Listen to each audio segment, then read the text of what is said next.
So we had like 14 different systems. We had 10 different subscriptions that we had to deal with. And so that was kind of a nightmare. So fast forward a couple years, I reconnected with Kartik on Facebook, and that's when he showed me Evallo, and I was like, I've got to be a part of this. So very excited and honored to be a part of the team, and I'm just really excited to kind of get to know all of you guys and help you guys through whatever it is that you need. So I'll go ahead and let Kartik introduce himself. Thanks, Jennifer. Thank you so much, everyone who has joined this webinar. Really appreciate it. Like Jennifer mentioned, I think the beginning of Evallo was a big pain point that we all were facing as a tutoring business. I think there were so many operations that we had to handle, and eventually we realized that if we could have an all-in-one system that could handle pretty much everything, basically a super tool designed for tutors. That is sort of the idea that we had initially started off with, and I think we're going in that direction. Yeah, so today for this webinar, we have Heather and Ella, who I've been in touch with, who I've had the fortune to interact with for the last 1 year, and they have they're experienced authors and test prep professionals who have been in the industry for a very long time. And we wanted to showcase some materials that they have designed that we can host on Evallo, and that a lot of you guys could be using the marketplace that we have on Evallo. And apart from that, we wanted to highlight a bunch of different functionalities that Evallo is capable of. But before we dive into that, I would quickly also want to introduce Prashant, who is here with us today. So Prashant, if you'd want to just quickly take over. Yeah. Hi, everyone. Thank you so much, first of all, for joining this webinar. I am sort of the Chief Business Officer, so I look after everything related to ensuring client success and client satisfaction. And yeah, really excited to have you all here. And I think we have a couple of great things in the hood to show. Thank you so much, Prashant. So like Kartik said, we have Dr. Sharma and we have Heather here, and we're so excited to introduce them to you. So I'll start off introducing Dr. Sharma. So Dr. Sharma is a distinguished author and SAT math preparation.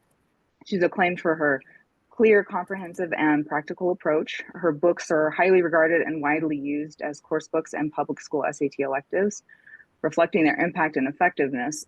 Beyond writing, Dr. Sharma excels in conducting educational workshops and consulting, providing valuable support to students and educators alike. She holds a doctorate in biochemistry and neuroscience, further underscoring her expertise and dedication to education.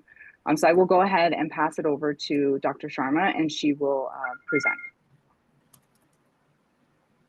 Thank you for the introduction, Jennifer, and greetings all. Pleasure being here. I'm going to share my screen. And here we go. Can you see my screen, please? Yes. All right, so essentially, just going to take a few minutes to talk about the digital SAT practice, the digital SAT material and the construction of the practice tests and, what exists and what not. Well, let's see, is it going to go to the next? Yes, perfect. Okay. Oh, where's my screen sharing? Right, so digitalization of the SAT has provided an opportunity for the content creators. Now, currently there are 6 practice tests that have been released by the College Board, and tutors and students have been extensively using these practice tests for either monitoring progress during the SAT preparation or using them to assess preparedness after the preparation or towards the end of the SAT preparation. Now, as we all know here, as tutors, that it is very easy to exhaust the material and run out of these 6 practice tests, thereby creating a void, if you will, that content creators can help fill in.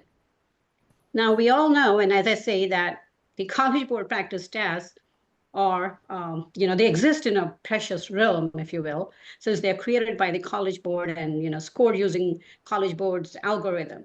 However, the third-party practice tests, and by third party, I'm referring to content creators such as myself and, of course, others in this field.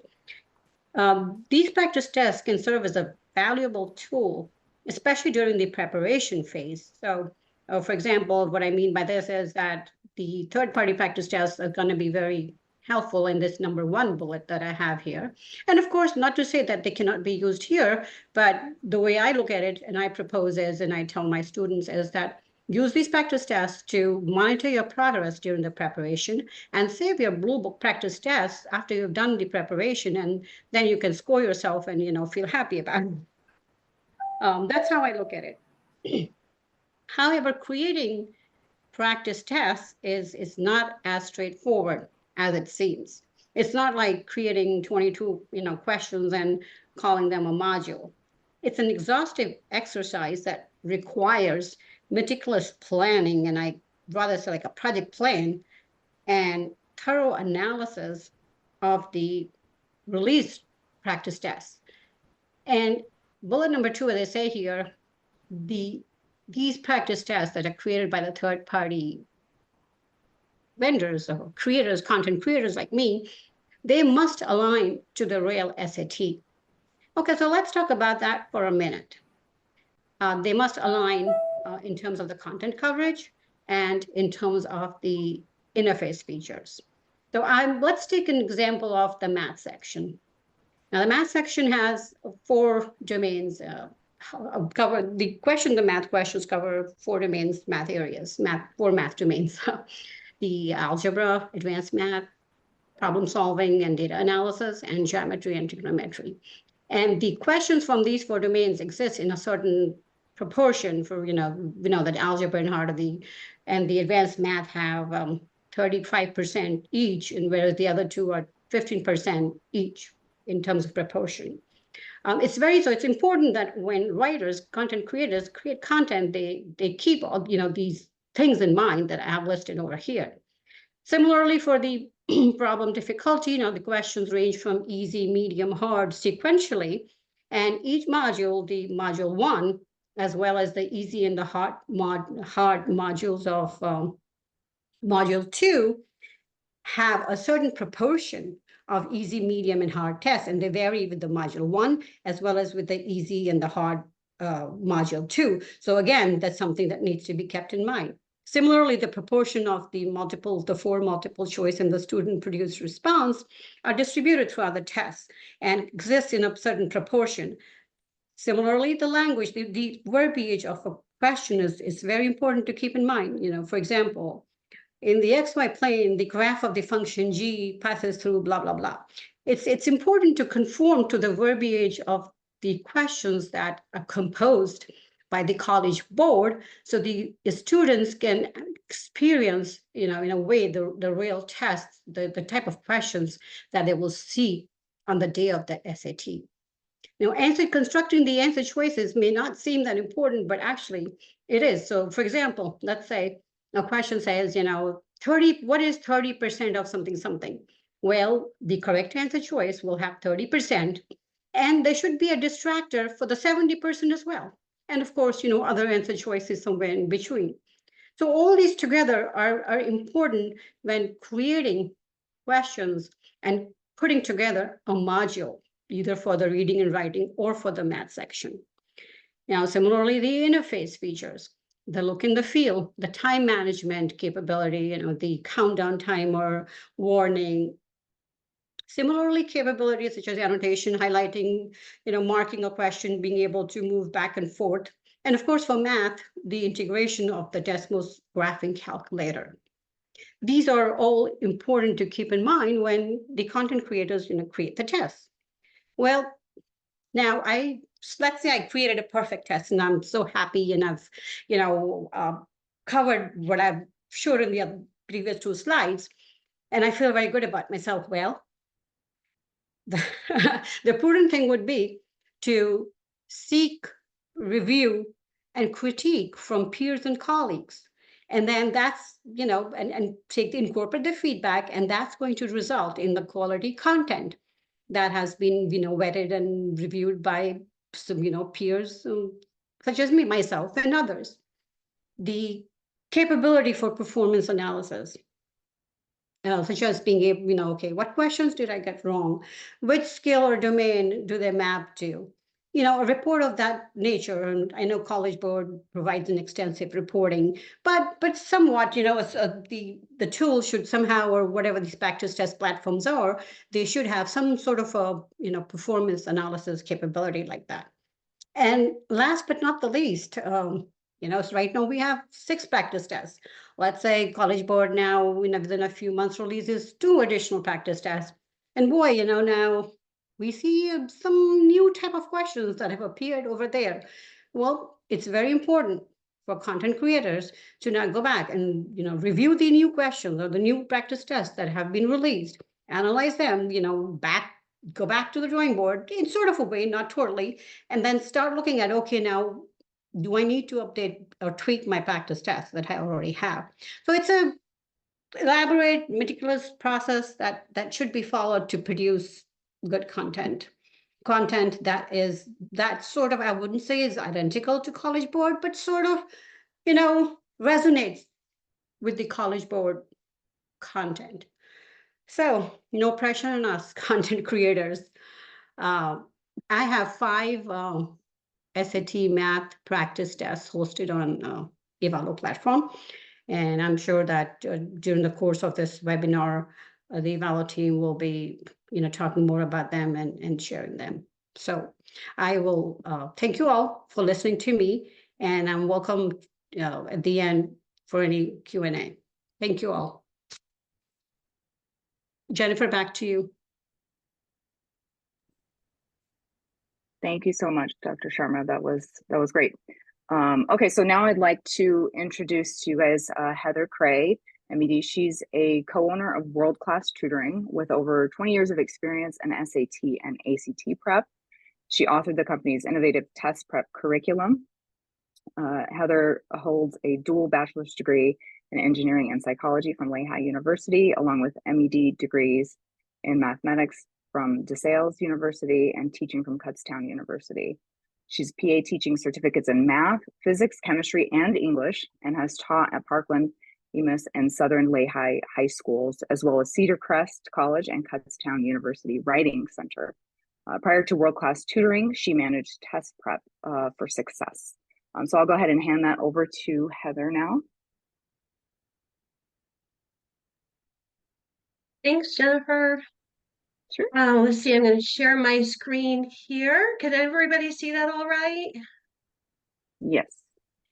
All right, well, I'm so excited to be a part of this project. Like Dr. Sharma, I create content for the SAT, and the content that I've prepared here for Evallo is different from, but very complementary to what Dr. Sharma has. And so Dr. Sharma's material is 5, I believe, math practice tests, just like the SAT, right? They are all mixed together, geometry, algebra, a little bit of trigonometry, one after the other.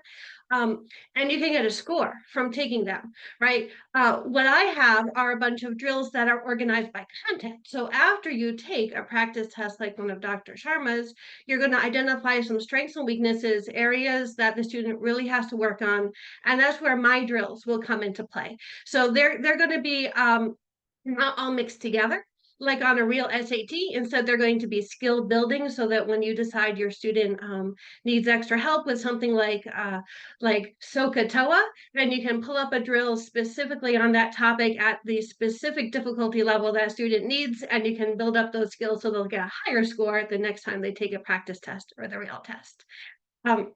So Kartik asked me to show you a little bit of my development process for these drills, and then later he's going to show you exactly what they look like on Evallo, but I'm going to show you what it looks like in the back end here. First of all, my drills are quite similar to the SAT database of questions, the question bank. If you're familiar with that, you can organize them based on the topic, and I use the same domains and skills that you'll see in the College Board database. Their difficulty level, easy, medium, and hard, and so you can filter which ones you want. And I added an extra difficulty level just because I have to go above and beyond. So I added super hard to the easy, medium, and hard. And I don't know about you and your students, but my students who took the SAT this past Saturday, they all said it was so much harder than they expected. And that is why I have this super hard category. It takes a real SAT question and I make it just a little bit tougher to make sure they are as ready as they can be for this test. And in addition to the to what you have in the College Board, I also have an explanatory video for every math question, or those are under development, but for the most of the math questions, I have videos available, and I'm going to show you what those look like. So this is, if you're an SAT teacher like me, you may even know this exact question is a little famous, or maybe I should say infamous. It's one of the really tricky ones on the SAT. And I've included the question itself. This is not mine. This is from the College Board, and the explanation that the College Board provided with this question. Please do not read that explanation too closely because it may cause you to hit your head against the wall, and I don't want to be responsible for any concussions today. So, you know, my students will try this question, they will have trouble, but they will look at that explanation and it'll just get worse. You know, they are so unhelpful. So what I did is I made my own question. You can see it was based on this one. It covers exactly the same skills, but it is totally original for me. So it has different names, it has different numbers. And I did actually increase the difficulty a little, even it was hard enough. But one thing that I did was, instead of making the base square, I made the base a rectangle where the length is 3 times the width. It just adds one more little boost to this already hard question, which is why I ended up in the super hard category. And then I made a video explanation. So instead of that huge that huge paragraph that's so hard for a student to read, they can click on this link, or I believe, as Kartik will show you, there will be embedded a video that they can just push play. And what they'll see looks something like this. This is just a screenshot, so I can't play it for you, but this is a super hard one. You can see this video is about 5 minutes long. For easy and medium questions, I work very hard to keep my videos under 1 minute.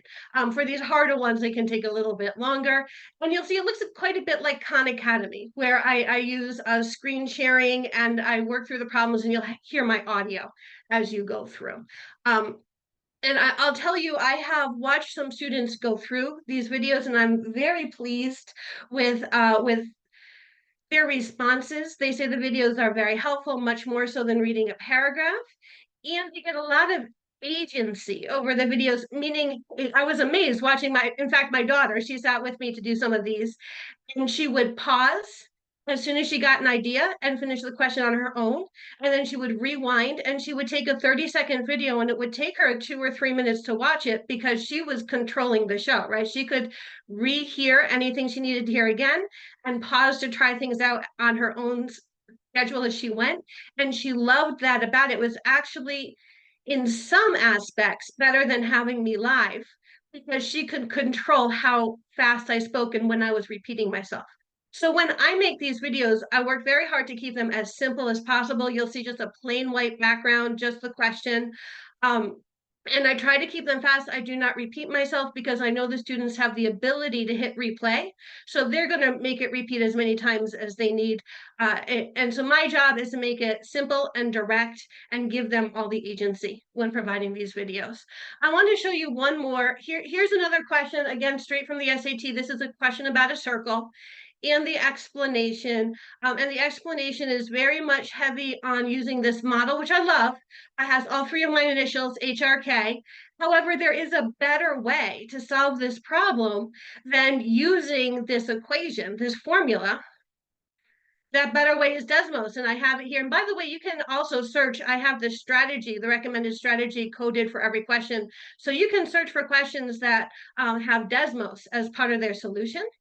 And then when you look at the video for this particular question, you'll see that the video goes step by step how to use Desmos to solve this. And I do think this is an important feature that, the College Board, I don't understand in their explanations, they never use the word Desmos. They let students use it, but they're not going to tell students when is the right time to use it in all of these explanations. And same goes for Khan Academy. If you looked at their videos, they will always bring you to the formula and show you how to do it by hand. Well, if by hand isn't the best way, that's not the way it's going to be on my videos. It's gonna be a Desmos or whatever. I do understand when I give a strategy for each question, that's a little bit subjective, right? There's many ways to do every SAT question. So what I do is at the time that I make the video, I look at the question, I decide how I'm going to do it, and I make the strategy align to the video itself. And oftentimes in the video, I will say, there's many ways to do this question. I'm going to demonstrate Desmos right now. So the students understand if they did it differently, it doesn't mean that they did it wrong, just that there are many options. And I do try to be very simple, not to overcomplicate things. So I only show one strategy for each problem. Otherwise, I think they get confused and think they have to do it multiple times. Getting back to the packages, this is sold in bundles, and this is where Karthik is going to show you a lot more about it. But this is always a work in progress. I don't think I will ever finish making SAT questions, but this is how it looks right now. If you go to the marketplace, you will see that the first bundle, the pre-test bundle, is free for everyone. Please go download that, use it, try it out with your students. First of all, I just want everyone to be using my material and hopefully benefiting from it. So try it out. And then if it works well for you, there are 4 more bundles that work exactly like that, with every single question has the video explanations. I believe there's more than 100 questions in each one of these bundles with all those tags we discussed. And then the parts in green here, these are available with the questions, but I am still working on the videos for those. So I believe that Karthik and I talked about those. And for right now, we have them as half price. You can use all of the questions. When the videos are available, they will be automatically uploaded to you. So you will be getting those for half price. But once we do fully upload the videos, then they'll go to their regular price at that point. Is there anything I didn't cover here? I think there are a couple questions by Neil. On your test, are you tracking by serial point correlations for individual question items? And are you collecting actual scores and correlating your score conversions to actual? I think these questions are primarily meant for drills, right? So I think this question mostly applies to the actual DSAT tests. So we can maybe talk about that once we cover practice tests a bit. Yeah. Ella, if you want to... The drills don't include any scoring. Except like if you do 10 questions, maybe they get a 7 out of 10, but it wouldn't be an SAT score. Yeah, I think we can adjust the scoring scale according to the preference of the tutoring business as well. So we have the data on the back end. So in case the scoring scale needs to be a certain type, then we can always adjust the way the scoring scale should be for a particular business who wants to adjust that according to their preference. So we'd always have that option available as well. Yeah, and we have the Desmos integration in the practice tests, and so that exists there for all the 5 practice tests that we have. I have, and I think same goes for the practice test that you have on there, Karthik. Yes, I think for all the digital material that we have on the platform, we would have access to the support tools like be Desmos, be the annotation tool, and so on. But yeah, as we get into the demo of the platform, I think we can cover that. But yeah, thank you so much, Ella. Thank you so much, Heather. I really appreciate this. Yeah, in case anyone who would have any further questions about this material, please put them in the chat. We will have a Q&A session at the end of this webinar, so we will be able to answer all the questions accordingly. Right. So Karthik, maybe at the end we can talk about our offerings, right? For example, we can make at least my 5 practice tests, available for a certain limited amount of time, maybe 2 weeks, to the folks who are interested in taking a look and reviewing them. So thank Absolutely. you. Don't mean to interrupt. Yeah, absolutely. So we will have a trial period as well in case people who are interested in just trying out the material. We would definitely have that available as well. I think as we dive deeper into the content marketplace, we would be able to cover that up as well. So, all right. So Jennifer, I think you have an announcement to make as well regarding videos or. Yes. Oh yeah, I'm not on. Sorry, I thought I was on mute.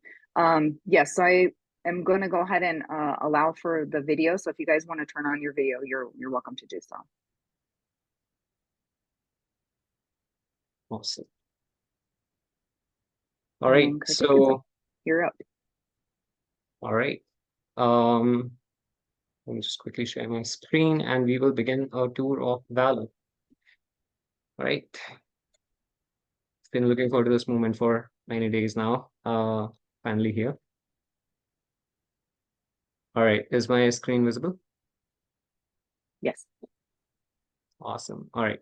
So this is our login page. We already obviously have created a few dummy accounts for this webinar. So I'm just going to log in into one of those and we shall begin. So now brief overview of what Evallo is actually meant for before we dive deeper into all the features that are available here. So first of all, I think the most important feature here is, or the most important quality about Evallo that I always like to highlight whenever I'm talking about Evallo to anyone is its comprehensiveness. We are not a CRM company. We are not a content company. We are not a scheduling company. We are a suite of products that are put together in sync with each other so that businesses, tutoring businesses, consulting businesses, basically, if you're providing any service to someone, be either in person or online, you should be able to use our platform for various purposes. And we'll keep on adding more and more products to this suite of products. But at the moment, whatever we're going to cover today, these are all available on the platform right now. And we are going to be talking a little bit about the timeline for the future as well at the end of that video, at the end of that presentation. But for now, a quick overview of the dashboard. So here, right now, as soon as you create an account, you get to the screen called users, which is basically a CRM, where you can add and manage a bunch of different users on the platform. You can combine a different set of filters. So if you want to, let's say, just search for the students who are currently taking a particular type of, who have a particular lead status, who are taking a particular type of service, or who are attached to or mapped to a certain tutor and so on. So all of these are available right here. You can combine a bunch of different filters together and you'll be able to like filter out the data accordingly. You can also bulk edit a bunch of these users. So for example, let's say, sorry, just 1 second. So I'll just reload the page.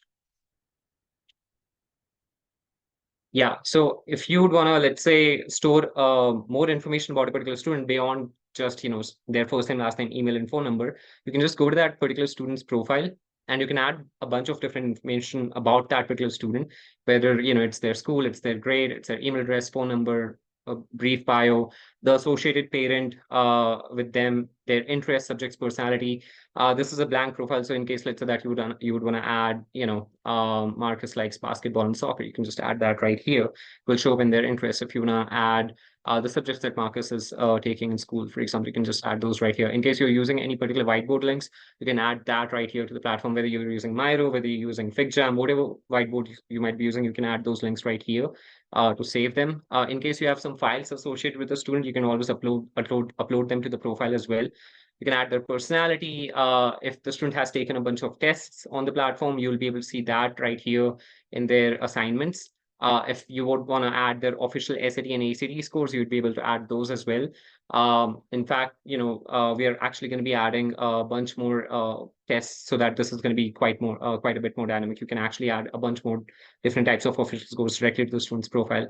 In case you want to add their baseline score, where their starting point was, you'd be able to add that right here as well. Just click on the edit button here, and you can add their SAT and ACT baseline scores right here. This allows the platform to actually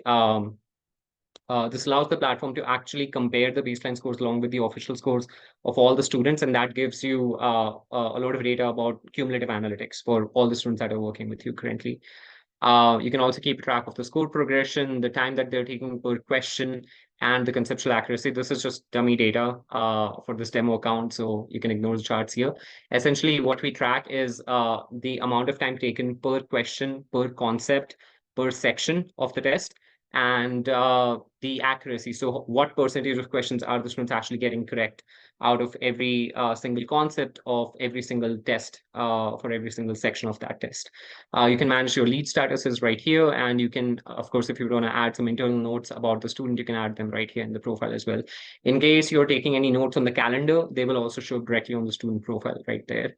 But let's say that you have added a bunch of different users. By the way, you can bulk upload users to the platform in case you have hundreds of users that you want to invite together. Just the user bulk upload feature. If you want to add these users individually, just use our add new user button right here, and you can select the user type and you can start inviting these users to the platform.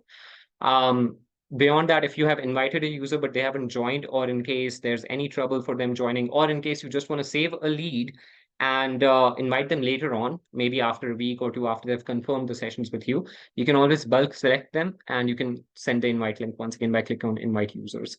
So that way you can make sure that the users that you just want to store their information on the platform but not invite them until they have confirmed their sessions with you, you can do that as well. You can also create groups. So Evallo does support group tutoring as well as individual tutoring. So in case you want to create multiple student groups, you can just create group names. And once you have added a group, once you've created a group, you can just select a bunch of different students, put them under that group, and then save them. So the students will be attached to that particular group and so on. So this is how the users management work. Of course, parents, students, and tutors have their own profiles and have their own individual dashboards. Due to some time restrictions with this webinar, we are not going to be able to get into all of those screens today. But yes, each user does get their own portal and each user does get their own profile as well. Once you have added a bunch of these users, so coming back to the assignments and the content bit, since that is the primary focus of this particular webinar, let's see how that content is actually going to look on the platform, right? So here we just tried out a few dummy tests on this account, and let me show you how actually you can assign a test right here. So first of all, I'm going to click on new assignments button right here. I'll go to the assignment screen. Under there, I'll click on this new assignments button. I can select a student or I can select a group that I want to assign these assignments to. Here I can select the students in bulk, or I can just select individual students. And let's say that I want to assign a bunch of these tests to these students, right? So I'll assign a DSAT 15 that's available on Evallo, a pre-test bundle as a sample for Heather's content, practice test by Ella. And then let's also add one of the ACTs that we have uploaded, let's say AC 2023, April, I guess, right? So I'm going to assign all of these. I'm just going to give unlimited time for these, or I can actually also give regular time or 1.1x and so on. For now, I'm just going to give unlimited time. And then we're going to enable the due date, click on assign. We can also, by the way, add some instructions like, skip the math section, for example, right? In case you want to give students any instructions before they take the test, right? Let's say I click on assign. And now what happens is the student receives the test. They receive an email saying that, hey, you've been assigned a new assignment on the platform. And, if they want to get started, they can either click the link that they'll receive in the email, or they can just log into their portal. So I've already logged in as a student right here. This is what the student dashboard would look like. The tutors that are mapped to the student, there's a many-to-many relationship. So you can match multiple tutors to multiple students. All of those would show up right here on their dashboard. Tutors that are not mapped to students would not be able to see them, neither would the tutors be able to see those students. So you can hide the other students who are not working with those tutors on the platform. But let's say that now that the assignment is assigned to the student, I'll go here as a student, I'll go here for the assignments. I will simply click on the start button.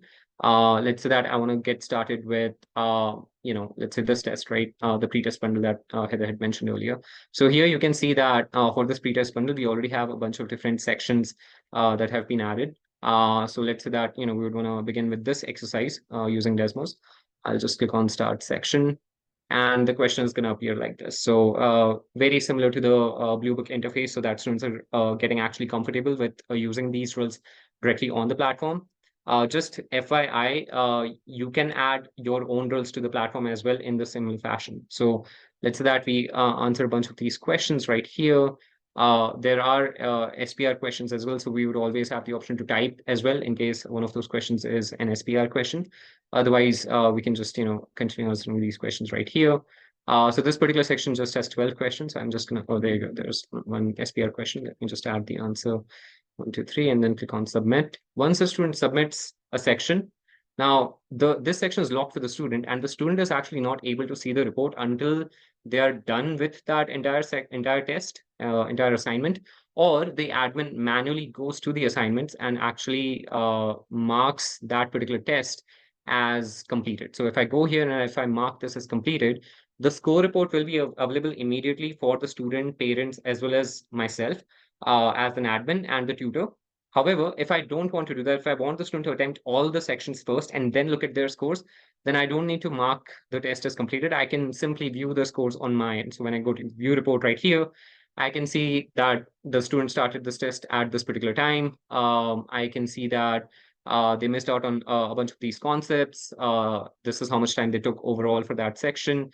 This particular section doesn't have a section-wise score because these tests are not scored. These drills particularly are not scored. And here you can see the responses that the student had as well. You can also hide the answer or show the answer. So in case you're reviewing these tests directly with the students, you can either have students share their screen and review it directly on their score report, or you can just share your screen and review it directly on your score report. And you can see the correct answer if the student got that correct, and so on. You can also see the video tutorial right here. So for example, the video that Heather was mentioning earlier. So when you click on this, the video just becomes available right there.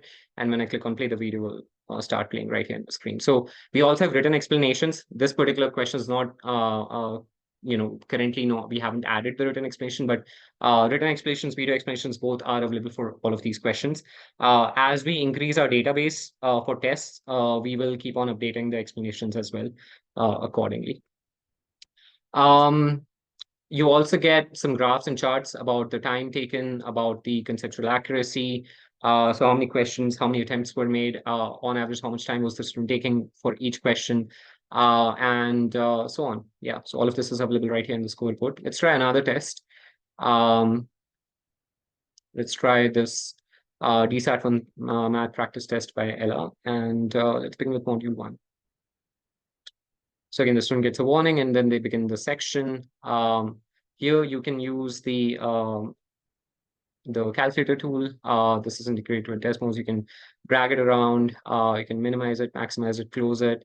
If you want to use the annotate tool, you would have the option to do that as well right here to highlight some stuff. In case you'd want to quickly jump between questions, again, you would be able to do that right here using this review mode. Once the student has submitted all of those questions, again, the student will be able to generate a score report either when the admin marks the test as completed manually, or for a particular practice test. Like here, for example, if I finish off the second module as well, if I submit all the answers for this math module, I should be able to just get access to the score report immediately as a student.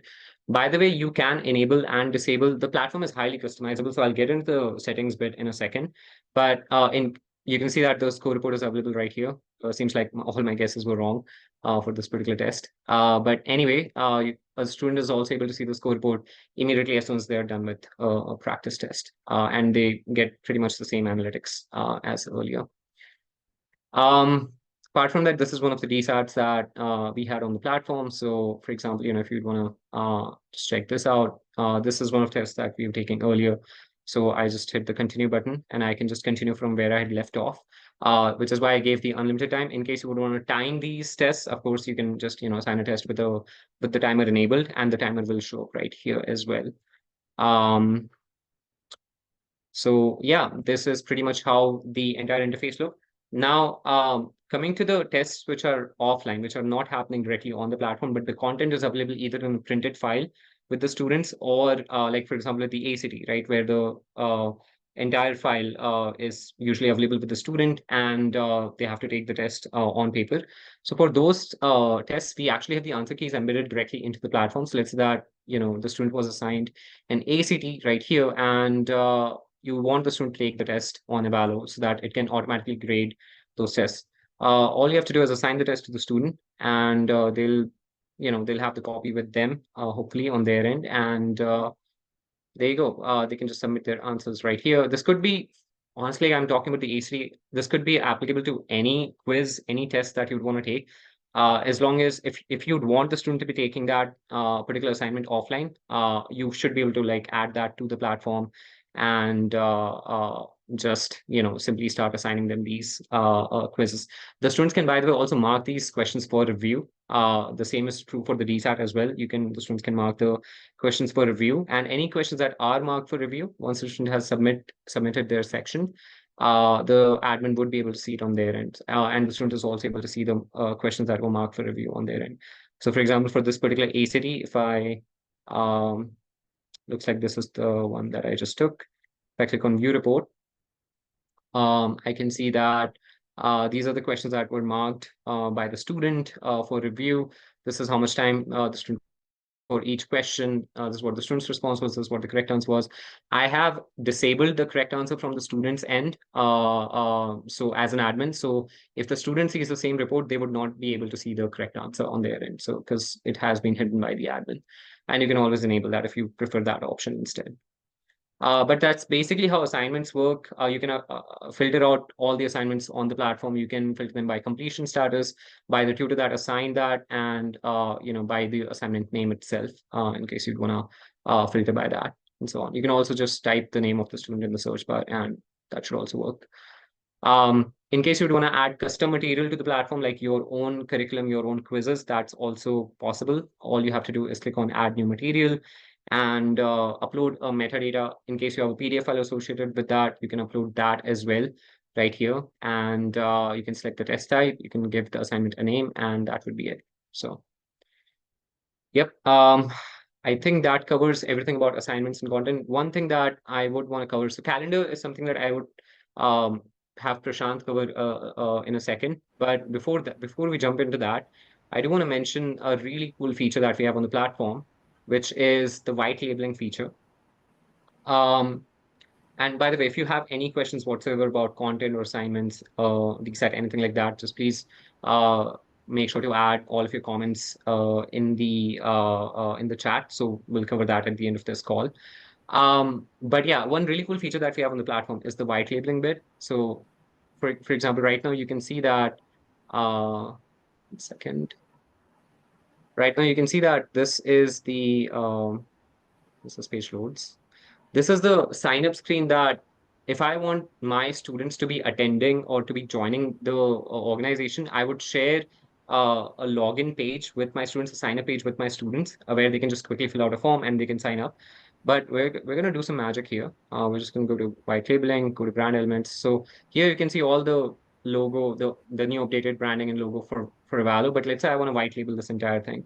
So I've already added a bunch of these details right here in this section. I'm just going to enable these right now. And let's say that my branding does not really have this blue color, but actually my color theme is more greenish, or maybe I want to add some other color. So like something purplish, right? Or let's just, sorry, I think my mouse is acting really weird. Yeah, so let's just say that I would want to add this purple color right here. And let me just reload this page. So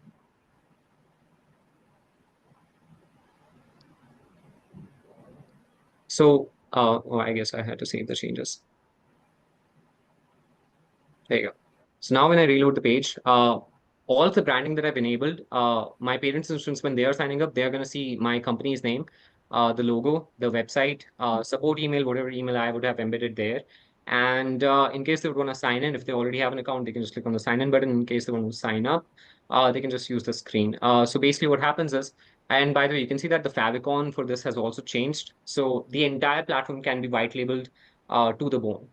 So if you have that facility available in your plan and your package, you would be able to white label all of the things that I'm showing right here. But anyway, let's say that I also want referral codes to be used along with, um, along with the sign up, because I want to keep track of the college counselors that are referring my tutoring business, or maybe the parents who are referring my business because they really enjoyed working with me. So all I have to do is create a new referral code. Just give the code a name, like let's say that I have a student named Rachel. I give that code Rachel123 name, and I want to associate that, or I guess let's make this Julie 123, and I want to associate that with this student, Julie, because she wants to refer Evallo to, or refer the tutoring business to all of her friends. And let's say that I want to incentivize Julie to do this. So I give Julie the option to share the referral code along with a few practice tests already added to it. So let's say that I tell Julie that, hey, if you start referring your friends about my service, and you tell them about this coupon code, not only you be able to like incentivize the referrals, but at the same time your friends would be able to get this TSAT 15 for free. As soon as they join the platform using that coupon code, TSAT 15 would already be assigned to them, and so on. And you can add as many tests that you want for this. So you can use that for marketing purposes. You can use that for managing the referral programs and so on. You can associate each referral code with a particular user, and you can see how many times that referral code has been used. So this is a really cool feature that can help your entire referral system be managed directly in the platform. Apart from that, we have a lot of customizability. Like if you'd want to, set some permissions for the CRM, set your own lead statuses, set your own tutor statuses, because you want to keep, a track of what pipeline they're currently in. If you'd want to set a default status for new users that are joining in and so on, you would have all of those options available right here. In case you want to add tags on the calendar, this is a bit that Prashant will cover in a second. But you can customize the entire calendar as well. You can customize the permissions. You can customize the integration. So in case you want to integrate Google Meet, Google Calendar, Outlook Calendar, all of that directly to the calendar, we would be able to do that.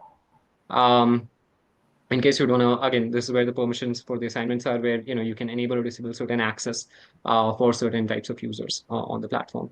Oh, by the way, you can also create your own custom subdomain on Evallo. So in case you don't want to have the app.evallo subdomain right here, you can actually have your own subdomain added right there. And when parents and students are signing up, this is actually another really cool feature. They can go to, you can actually like edit the form that they're using when they're signing up for the first time. Here you can, when I go to the parent sign up form, when I click on edit form, I can see that right now these two sections are enabled, and section 3, I haven't really added any questions here. If I want this sign up screen right here for the students to have a third page, where maybe I want to ask questions like, what's your PSAT score? Or have you taken tutoring before? Or things like, how is your performance in school? Do you have any accommodations and so on, right? I can customize all of those questions right here in section 3. Or if I don't want them to go through 3 steps, I just want to ask like 1 or 2 questions, I can just add another question in section 2 right here. I can make that question. So let's say that I want to ask about accommodations, right? And, I want to keep it a paragraph text because I want them to explain whatever accommodations they have, or maybe I want to make it a drop down, or maybe a single select, right? So I can add various options right here. Do you have 1.5x accommodations? Do you have section-wise distribution and so on, right? And accordingly, I can make it required, not required, and so on. If I don't want any of these things, I can just click on cancel, which is what I'm going to do now. If you want to share these screens, share this entire login page with your students all at once, so that rather than inviting them one by one using the users tab, you just want to have them sign up by themselves. You can just copy this link right here. Every business gets their own unique link, and this link can be shared directly with your students and parents so that they can sign up whenever they get the chance. So you don't actually have to like invite them using the users tab. But if you prefer to invite them using this tab, that's also totally fine. I think that covers quite a bit. There's still a lot more remaining, but I guess I've already exceeded my time that we're assigned to ourselves. So I think, Prashant, why don't you take over? And I guess we can answer all the questions once you're done. So. Yeah, absolutely. So actually, one of the things that we wanted to do with this product demo or this entire webinar was to actually unveil our new calendar. And I can confidently say that this is one of the most comprehensive, if not the most comprehensive calendar made specifically for tutoring companies out there. We have tried to cover every possible scenario that any tutoring company, any tutor might face. And I would love to give you a tour of this and all the things that we have, right? So the first thing, as obvious, you can see the cumulative view. You can see all the schedule, all the sessions, all the consultation calls, everything that has been booked by any person in your organization, be it any student, any tutor, any parent, even your own calendar, right? You can see in a cumulative view everyone's calendar in just one go. Now, let's say you want to see a particular user's calendar, you can simply search for their name and then see their particular calendar and look for their things, right? So you can do that as well. You can filter out the calendar view actually using a bunch of filters. So you can filter it out using services. Let's say you want to see only the calendar for maths tutoring, right? Or maybe for test prep tutoring, or maybe for SAT tutoring, right? So you can filter it out using that. You can filter it out based on tutors. Let's say I just want to see maybe 1 or 2 tutors of mine and I just want to see their schedule. I can do that as well. You can also filter it out based on session statuses. So let's say I want to see all my sessions which were marked no show, right? So I can filter it out based on that and maybe then go through it as well. And similarly, you can filter it out based on hourly rate of your tutors or the location. So if you have, let's say, multiple locations offline wherein you take your sessions or schedule your classes, you can sort of see, okay, what are the sessions or which sessions have been scheduled in this particular location. So that's really helpful if you have a very, let's say, a lot of branches in that case. Now, if you want to schedule a new session, you can simply click on new event. We have categorized the session or scheduling into 4 major buckets.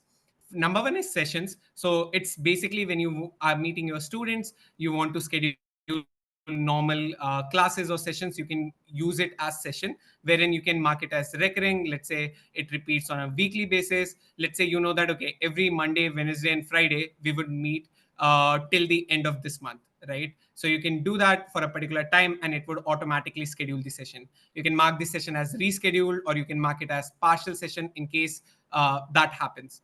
You can also schedule sessions for one-on-one tutoring as well as group tutoring. So if you, let's say you want to schedule with the entire group of students, as Karthik showed earlier in the CRM, you can create group of students and then schedule the sessions with them directly instead of scheduling one by one. If you are meeting offline, you can select what are the locations. So you can add your locations in the setting and you can select which location are you meeting in, and that would automatically populate. If, let's say, it's an online session, then you can integrate either either the Zoom or Google Meet or even Teams for that matter.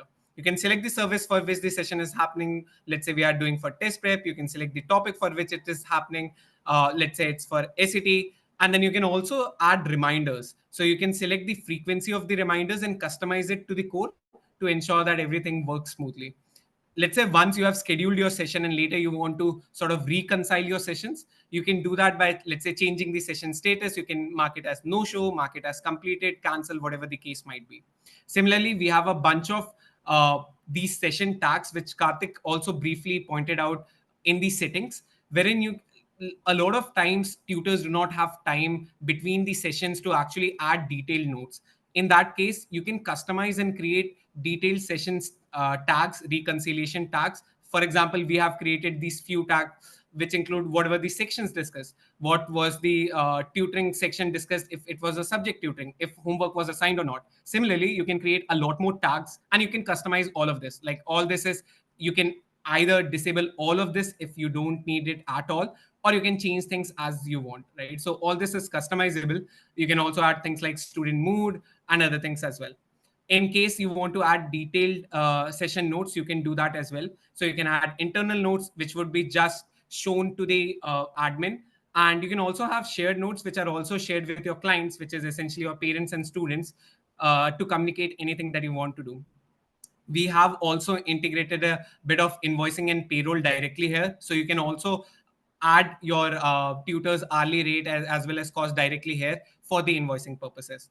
Apart from session, we have consultation call. Let's say you are meeting someone for a 30-minute free consultation call. You can do that. If it's an internal meeting, let's say you want to meet or catch up with your team, you can schedule this meeting with them directly. You can add an agenda for the meeting and so on, right? Similarly, for administrative staff, we have something called office work. So you can add their hourly cost, you can add who are the people, and you can add the work that they are doing, right? So that helps you keep track of all of that. And once you have added all this, you just simply have to click on schedule to schedule the session actually. Now, apart from this, something I think interesting that we really have is time blocks, because that actually helps you look at all your available tutors over a period of time, right? Let's say you want to see that, okay, when is my, let's say you have 3 tutors and you want to see who is available at what time. So you can use time blocks to do that. You can also use schedule mapper, wherein let's say I want to figure out who are my tutors who are, let's say, available in this entire week from 25th to 31st, from let's say they are, who is available from 10 a.m. to something like 3 p.m., right? In a particular time zone, and I can submit, and then I can similarly see who are the available tutors and who are the available students, right? So that way I don't have to use Excel sheets, or I don't have to manually try and match the schedules of my students and tutors. I can see who are the available students, I can see who are the available tutors, and I can directly schedule sessions for them instead of manually going through that route. Now you can add these for mapping the schedules. You can add the availabilities directly from here. So you can add your availability. Let's say I'm available on Mondays from 10 a.m. to 5 p.m. Let's say on Tuesday, I'm available at a different time. Let's say on Tuesday, I'm just available till 2:30 p.m. and so on and so forth. Similarly, apart from just adding your availability, you can add availability for your tutors. You can also add your availability for other students and all of them, right? So as an admin, you actually can do all of this. You can obviously allow your tutors to add their own availability as well, but you can add it yourself in case you want to have the control over that. Apart from that, I think one very interesting thing, and which might be very useful, is the calendar analytics bit. So you can see all your sessions for a particular date range, which are scheduled, which are marked as completed, which were marked as no shows, and which were marked as cancelled, right? This helps you keep track of all of this.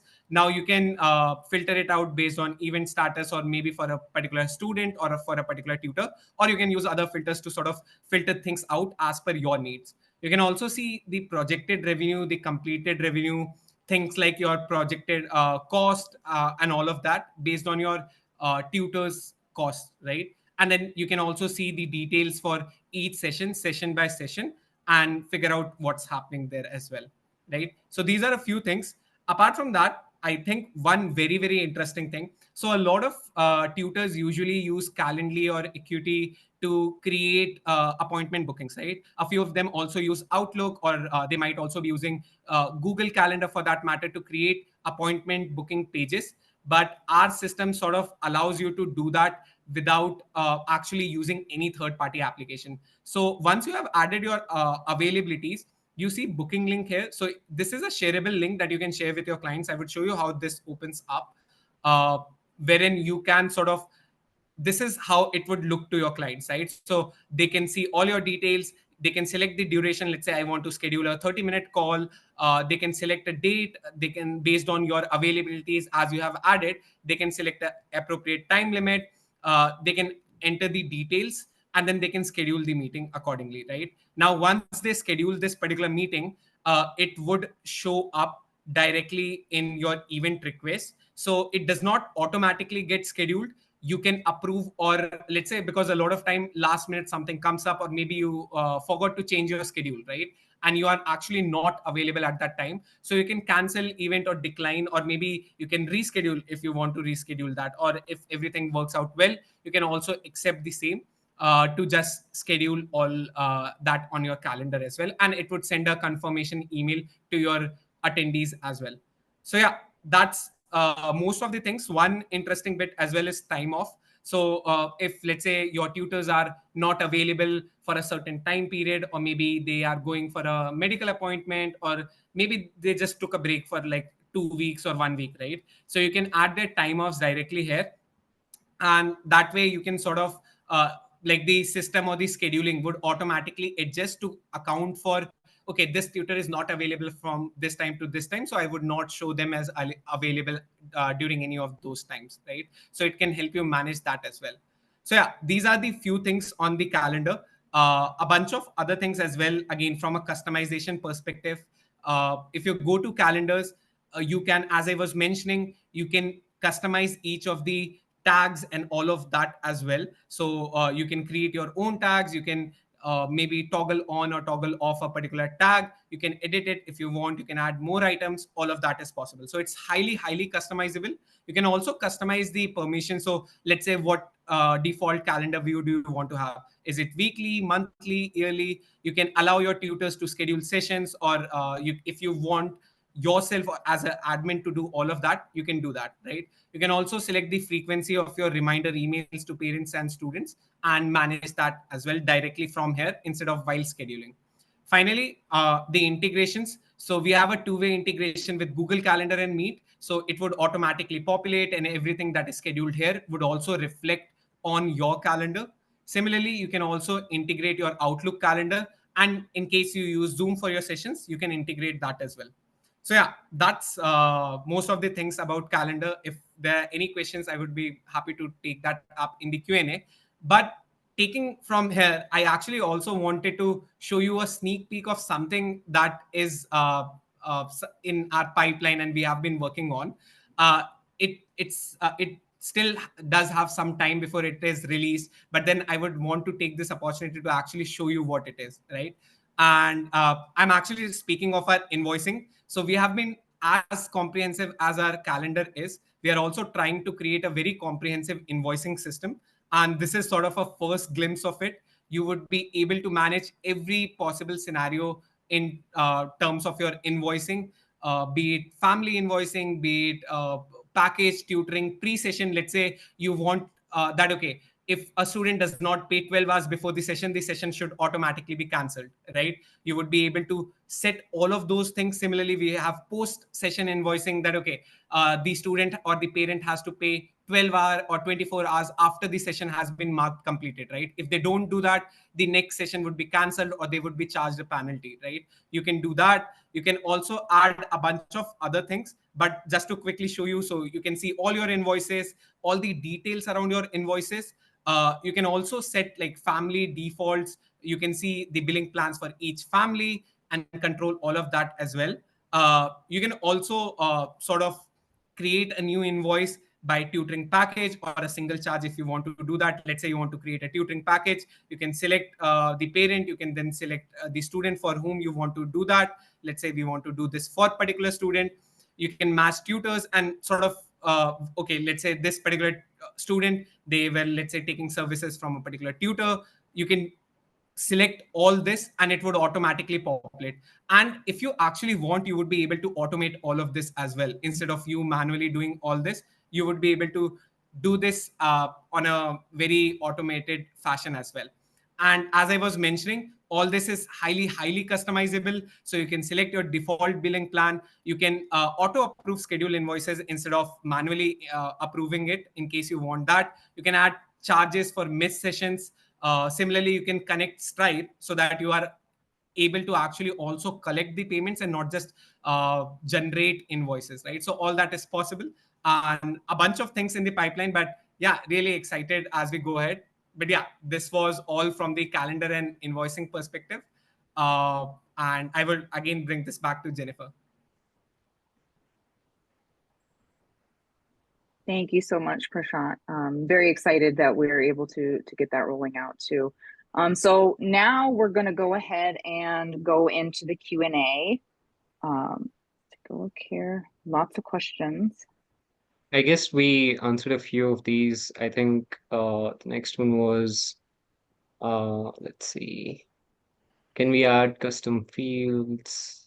I think, yeah, we answered the Desmos one. So yeah, we could use Desmos with assigned practice tests. Any test that is digitized on the platform, we should be able to use Desmos for that. Can we add custom fields, that is, fields that will appear on every profile? Yes, you can add customized fields as well. And in case you would want something very specific to be added on the platform, we do have customization options available for businesses who would want to white label the platform a little bit further with us on a custom contract. Are these questions randomized? I mean, each time a student takes them, the questions should have different numbers and equations. Currently, we do not have that available as a question bank because all the assignments that we add on the platform are pre-designed, which means the order, the grading, everything is structured in a particular manner for these assignments for the analytics to work smoothly. However, if you are looking for a question bank where randomized questions can come up for a student, where you can set the difficulty or you can, let's say, set a timer and everything, that is something that is currently in works. But it will function a little differently than the assignments feature that we currently have on the platform. What is your pricing for assignments? I use some tool right now. And it's a bit expensive. Okay, so for pricing, I'll just give you a quick glimpse of what it would look like in case you have, let's say, 100 students using at least one assignment per week, right? So you'd require at least 400 assignments per month. And in that case, if you're using 400 assignments per month, with the Evallo's assignments feature, it will cost you about $36 a month in total. This is not a per student pricing. We allow unlimited students on the platform. We allow unlimited parents on the platform. We have fixed rates for fixed quantities, and then we have a pay-as-you-go plan available on top of that. So for every 100 assignments, we charge $10 overall. And you can assign these assignments to any number of students that you would want, but you would have 100 credits available. In case you buy, let's say, 400 credits for these assignments, that costs you about $36. If you're a larger business who would require at least 1,500 assignments, that would cost you about $100 overall in total for those 1,500 assignments. All the tests are available on the platform for a premium subscription. So we have a subscription level, and then we have product quantity usage. So these two have different pricing structures. In short, if you're using a premium subscription, which costs $99 a month, along with the maximum package available for assignments, after which pay-as-you-go is applicable, which is $1,500 credits for assignments per month. That overall would cost you about $250. But if you're a smaller business who is looking to maybe just have about 100 to 200 assignments per month, the entire system with everything can cost you as low as $26 to get started on a monthly basis. And depending upon the requirements that you might have, you might be able to upgrade or downgrade your subscription accordingly. So that's what the pricing is. We can have more discussion on the pricing separately in case you're interested about that. We do have a free trial available as well. We allow a 2-week free trial period for you to play around with the platform and just try it out. In fact, we actually have an Explorer plan available, which is entirely lifetime free. We do not require a credit card either. So you can actually sign up, play around a bit with it in the Explorer subscription without having to risk your credit card at all. And simply just, see if it works for you, see if it feels good, see if it, integrates in your system. And then you can make the decision of, going for a paid plan. We have limited credits available for the free Explorer plan. Yeah, you can try that out as well. How many answer types are there? We have multiple choice questions. We have student produced responses, so single line answers. And we also have paragraph answers available in case you'd want to, let's say, create a quiz or a worksheet where you'd require students to upload paragraphs as their answers. So we have all of those question types available. Hopefully that is what this question was intended towards. How do you track performance over time for a given subject area? So this is actually quite interesting. When you assign assignments to students, there are various metrics associated with each question, such as the concepts or the strategy or the difficulty level, the time taken, and so on. Now, for each individual student, you can actually go to their profile and look at the cumulative graphs and charts that are available for accuracy as well as time taken per question. And you can also combine a bunch of these analytics for groups of students that you are actually currently working with. So that way you have the option of selecting the date range for this. So in case you'd want to compare, let's say, the last quarter's performance versus this quarter's performance, you should be able to do that using the various date ranges that are available.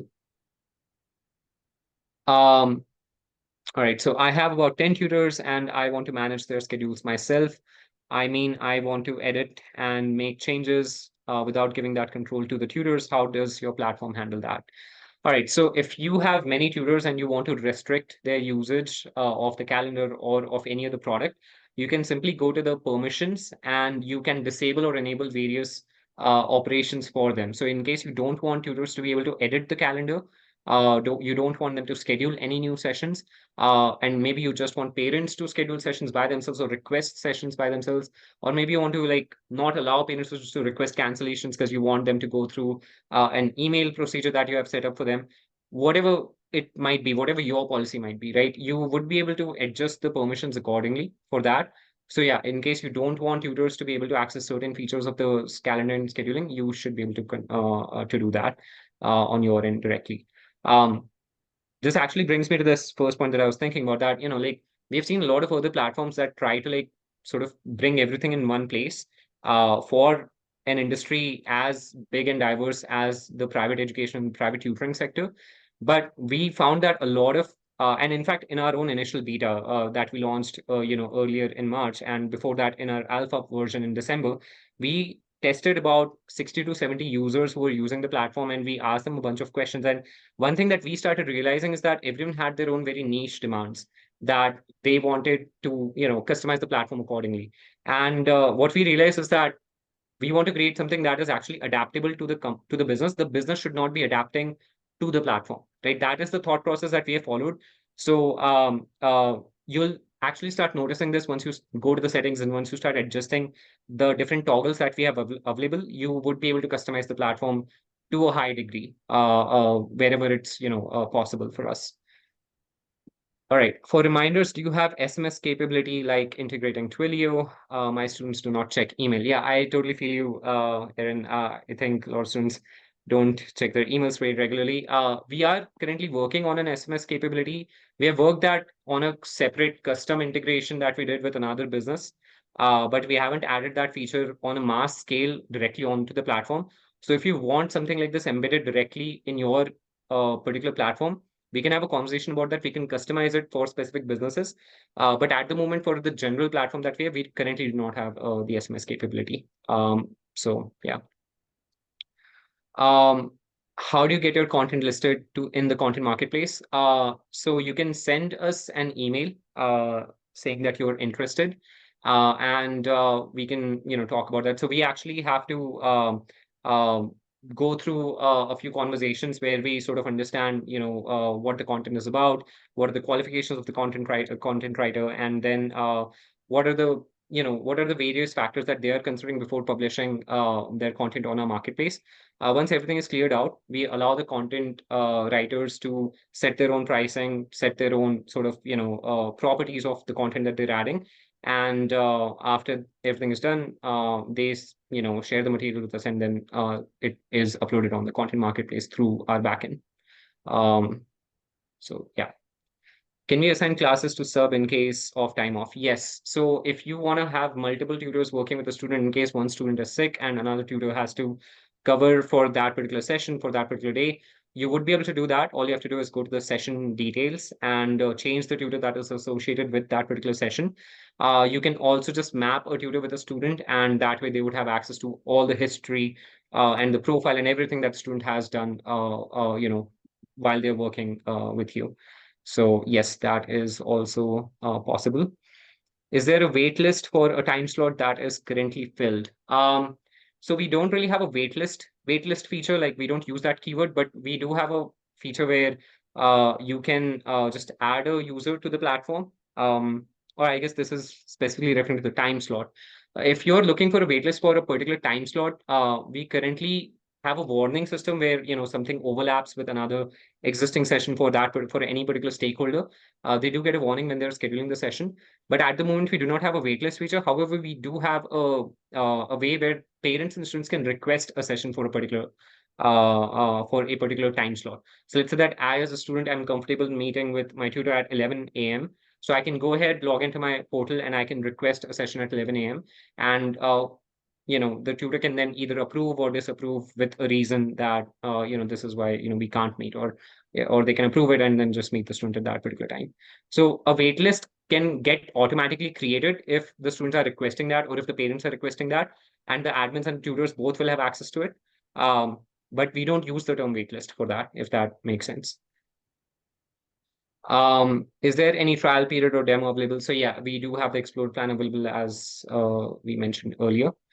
Do you have subscriptions also? Where is the yes, sorry about that. So the tutor marketplace is actually at marketplace. I'm just going to type this in the chat, marketplace.evallo.org. That's where the marketplace is. And if you'd want to check out our website, it's www.evallo.org. And then if you would want to check out the app itself, it is app.evallo.org. So that's where our application is hosted.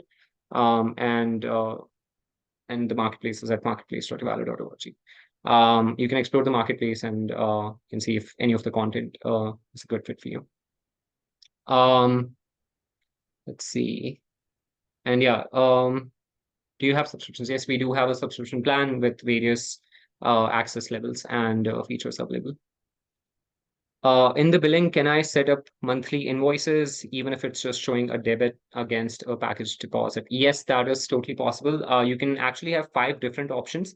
You can either have a tutoring package, you can have manual invoices, you can have automated scheduled invoices, which is what I think this is referring to, where let's say that you are charging charging the parents at the end of the month or a bi-weekly cycle.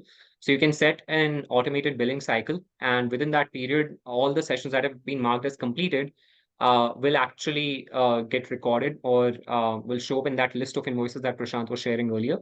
And then after a click of a button, if you approve those invoices, then they will go. Or if you want to skip that step as well, you just want the system to automatically start sending the invoices immediately at the end of the month or at the end of that bi-weekly period.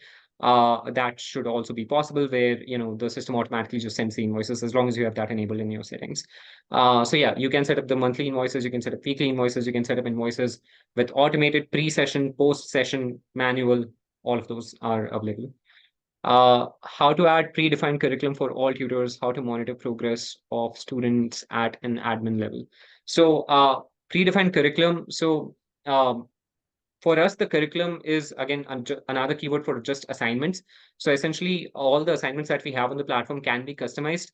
If you're looking for specific types of assignments that you would want to upload on the platform that are part of a particular curriculum that you follow, you should be able to do that. And and our team can actually help you out with that. Our support team can handle the entire content upload portion so that the load is not on your team to take care of that. And once those assignments are available on the platform, you can have each tutor assign those assignments accordingly to their students. And as an admin, you have access to all the tests, all the assignments that are being assigned. So that way you would have access to all the analytics that comes along with those assignments. Hopefully that answers that question. What if we don't want to use the assignments, but the features? Yes, that is totally possible. If in case you just want to use a particular feature, you don't see, we have free versions available for every feature. You only pay for the products that you're actually using. You don't actually have to pay for all the products altogether. So if you're just looking for calendar, if you're just looking for invoicing, CRM we offer entirely free at all levels. So CRM you don't really have to worry about at all.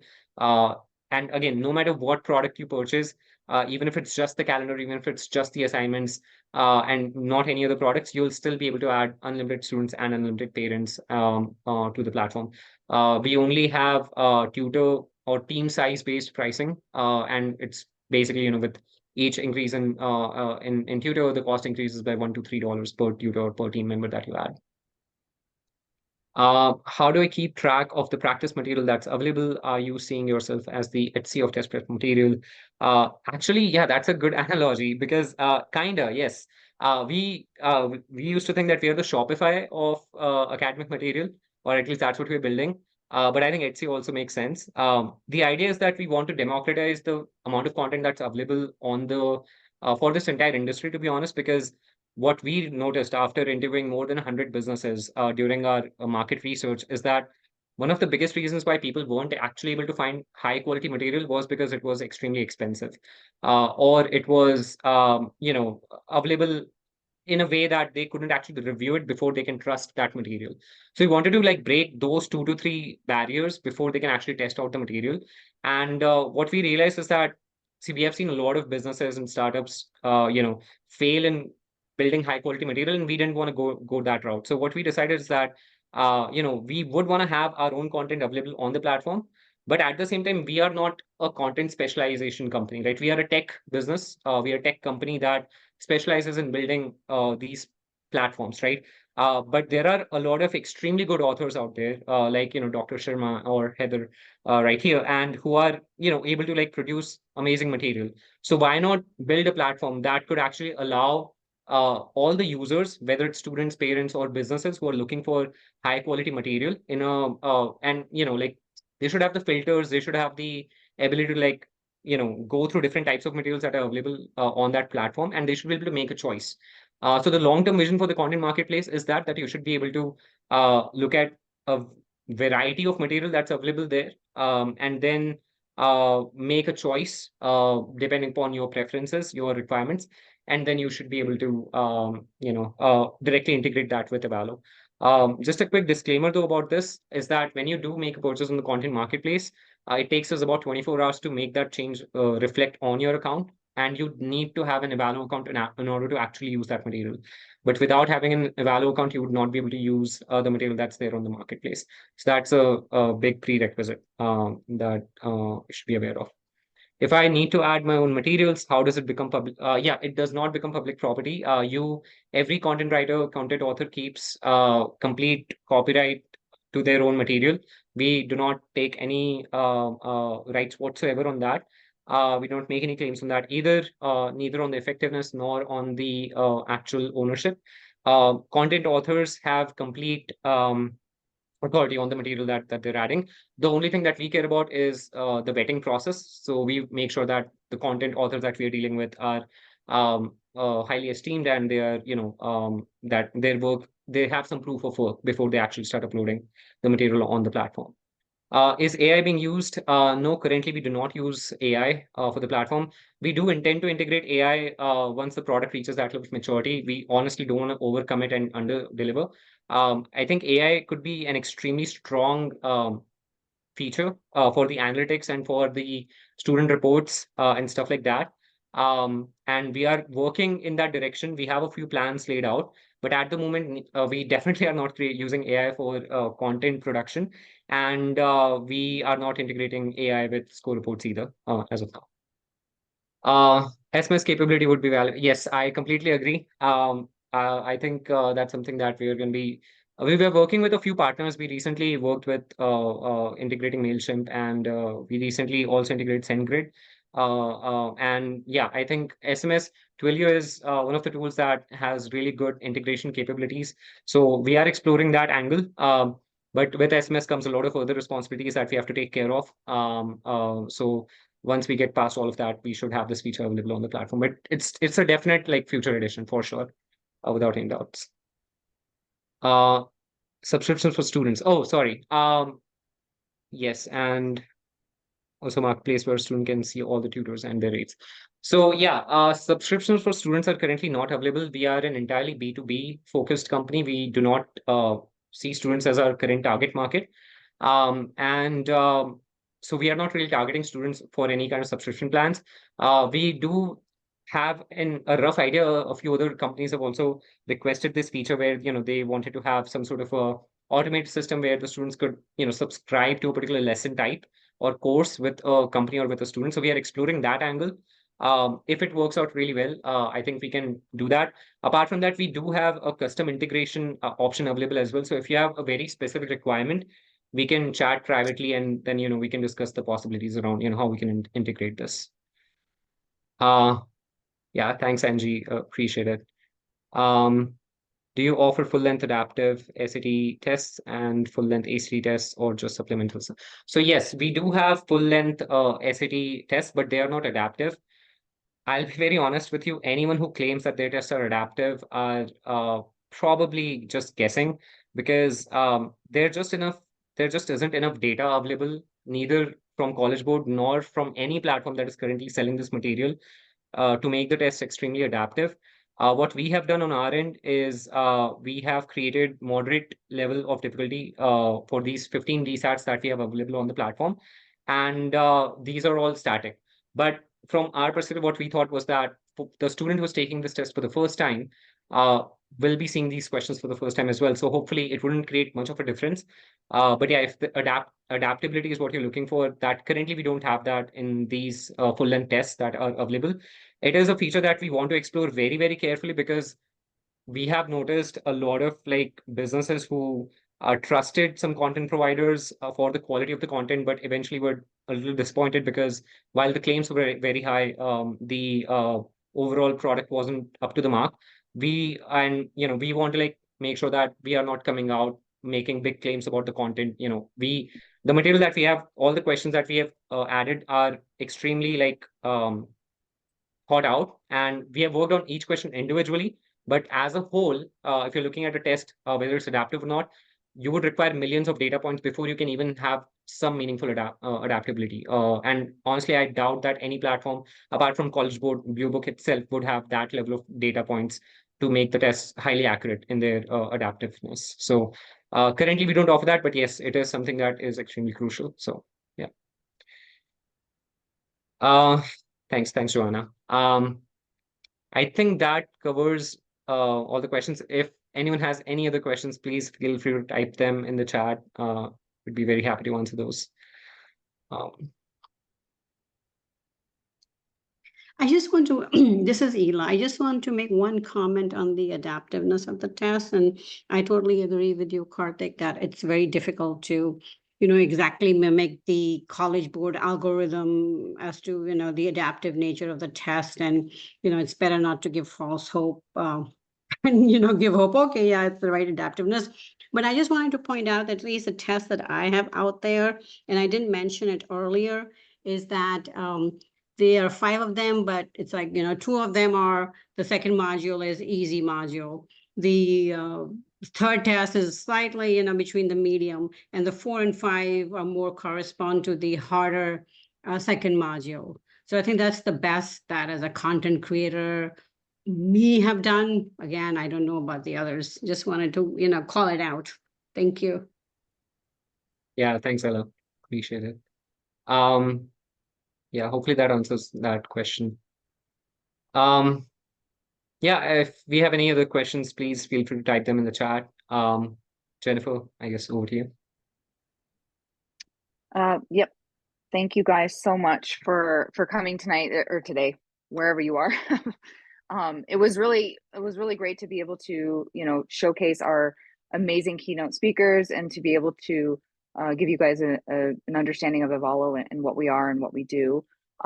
So as a thank you for coming to this webinar, check your email, because we're going to be sending you out some goodies, some exciting things that you guys are going to want to check your emails for. And then if you guys have any other questions about any of this, just a one-off question, feel free to email us. I'm Jennifer@evallo.org.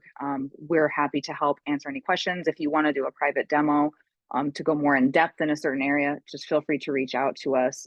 We're happy to help you, happy to answer any questions that you have. And thank you guys so much for attending today.